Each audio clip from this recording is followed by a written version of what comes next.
satisfying.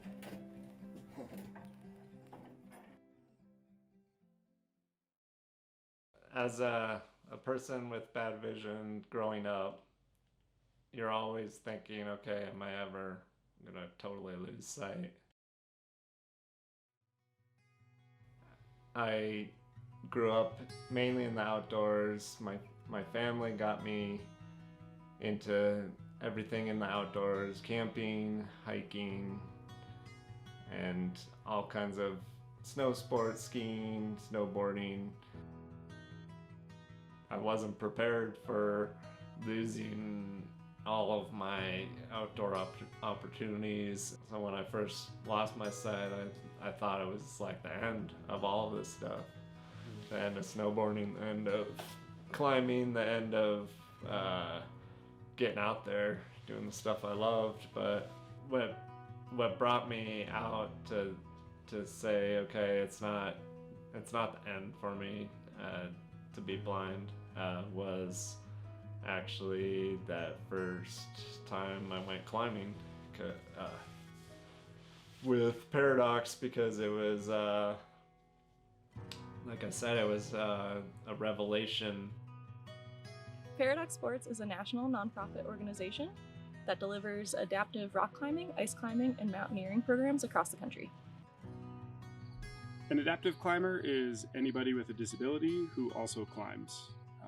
While we're climbing, some of the typical disabilities we'll see are amputations, limb differences, neurological conditions, spinal cord injuries, kind of a range of visual impairment, blindness, deaf climbers. We really kind of cover the whole spectrum.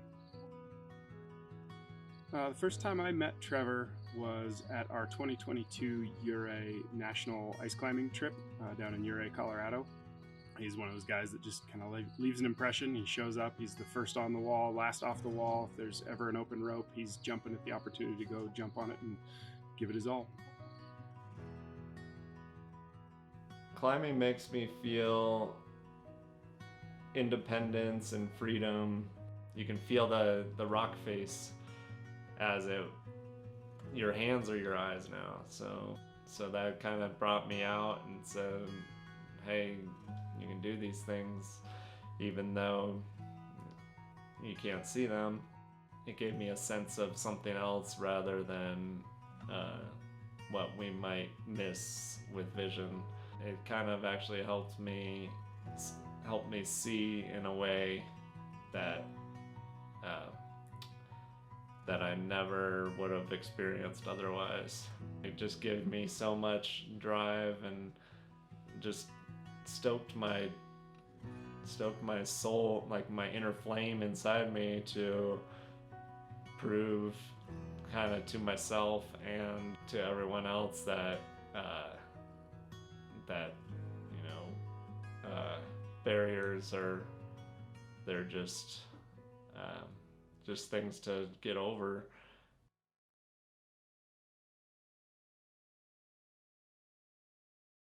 Trad climbing is a style of climbing known as traditional climbing, where we are placing our own protection into the rock as we're climbing. There are no preset bolts or anchors on the route.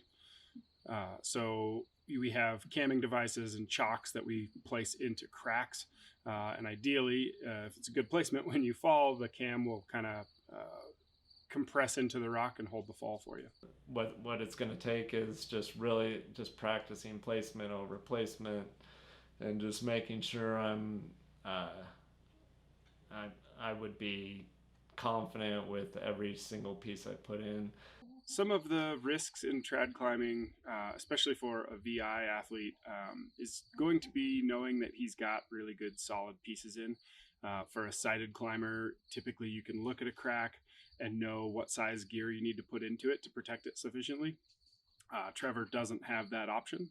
So what he ends up having to do is feel the crack to kind of gauge the size. He reaches down onto his harness, feels the piece on his harness, pulls that piece, puts it in the rock, and then he has to essentially inspect it by feeling it to make sure it's a good piece.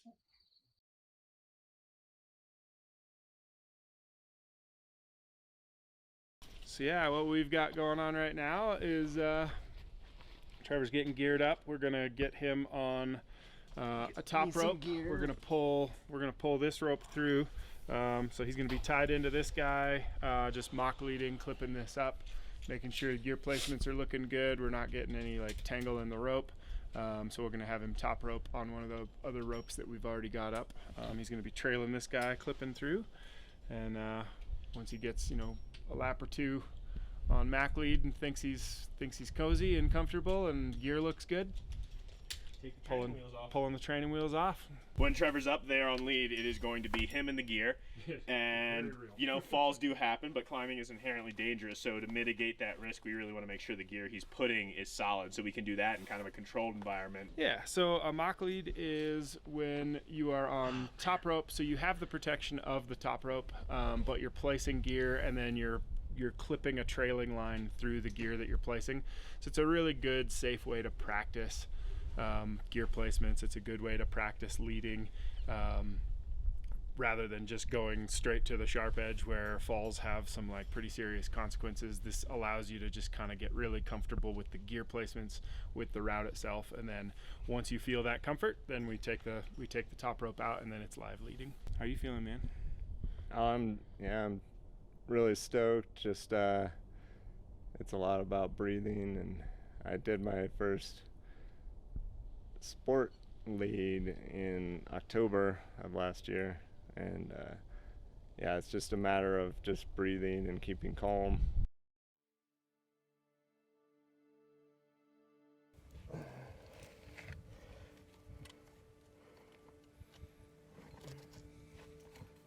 I don't know what that rope's doing. I'm just fighting all these ropes. That's your trailing line. That's the one you're gonna be fighting. It looks fine from here. I think the rope's deep enough.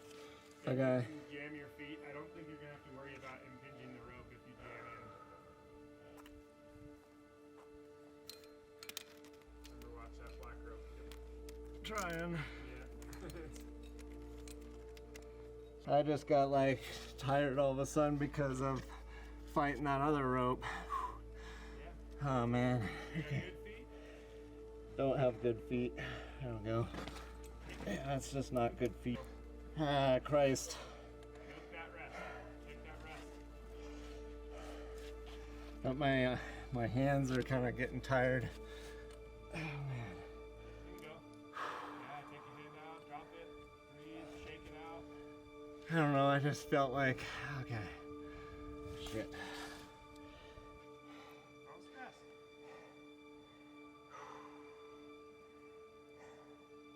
Breathe, regroup. What you gotta do. Why we're doing the mock leads. Just to get this dialed in. There you go. Now you're into the big pot. There we go. Super good rest right there. Hell yeah, man. Obviously that one didn't feel quite as secure as the first one. No. See that. Grab it real quick.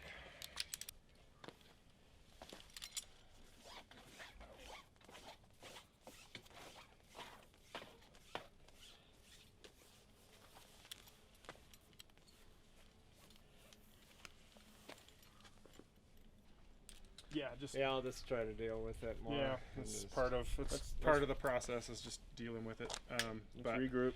trying to maintain your breathing, like staying calm. I'm feeling pretty okay. I mean, I just I need a little bit more work before I'm ready to go on go live, go fire it up. One more time maybe should do it. Like one more just confident time.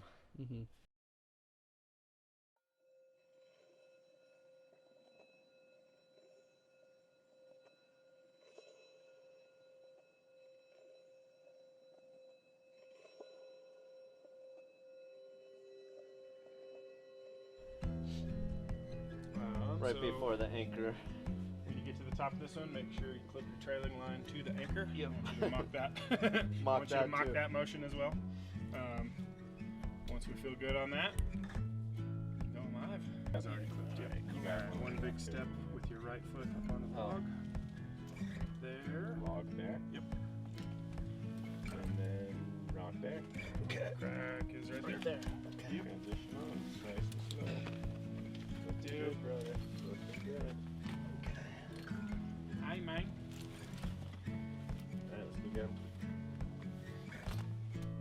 Zero doubts for that. It's just a matter of practicing some gear. Yes, sir. I like it so far. You got that really good foot right above your right foot.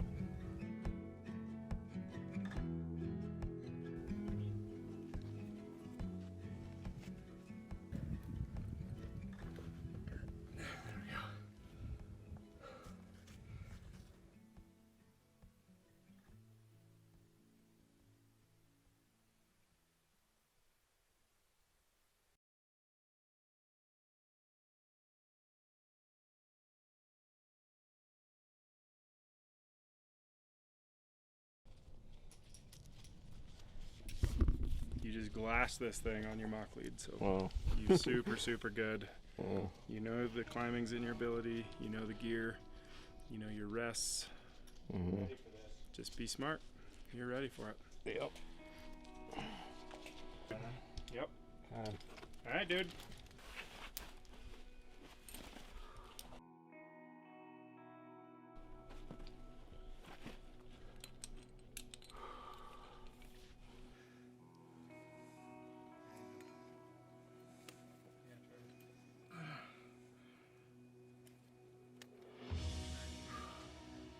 Super smooth. Couldn't even hear that clip. That was awesome. Oh shit! I got it.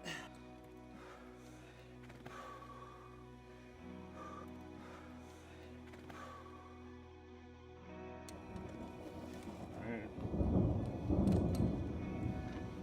you go, bud.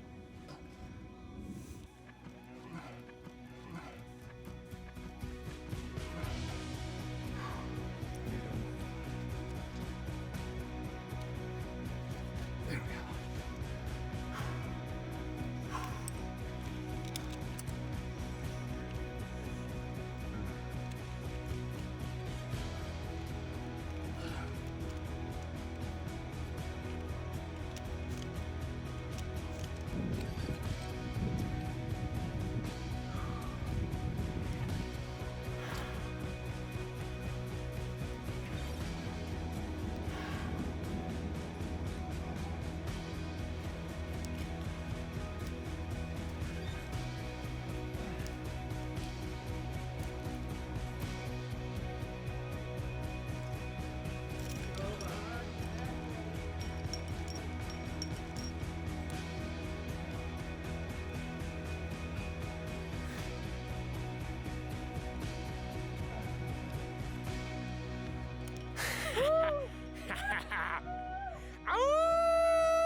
You can tag Sam.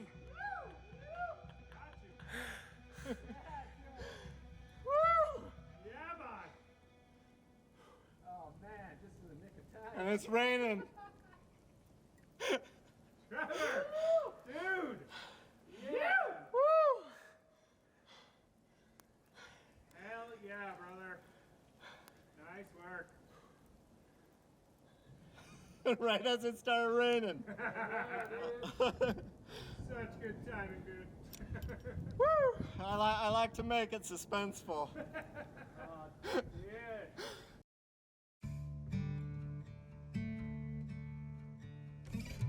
I want people to take away from this that even if you have a barrier, you can give something to a team and you can actually contribute something that might be very beneficial, whether it be stoke or whether it be music or laughter. There's always some light in something, in someone that can give something